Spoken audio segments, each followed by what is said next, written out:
Vamos fazer uma filmagem agora. É o caseiro aqui alimentando os animais. Essa é uma velha história de uma flor e um beija-flor que conheceram o amor numa noite linda de outono. Olha que coisa maravilhosa. Olha o mocó. Tem mocózinho da Índia aqui. Ele vai sair para comer, ó. Tá vendo, ó?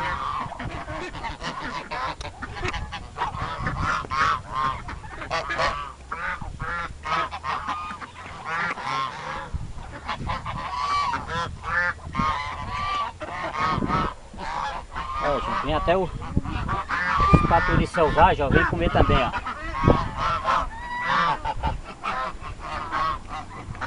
Olha lá eles.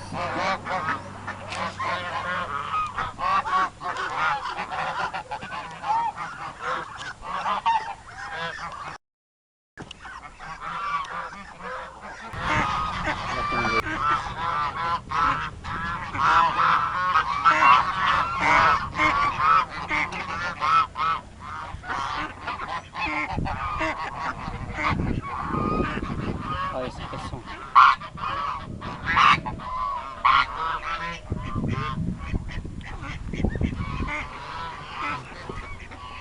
Olha o coelho, o mocó.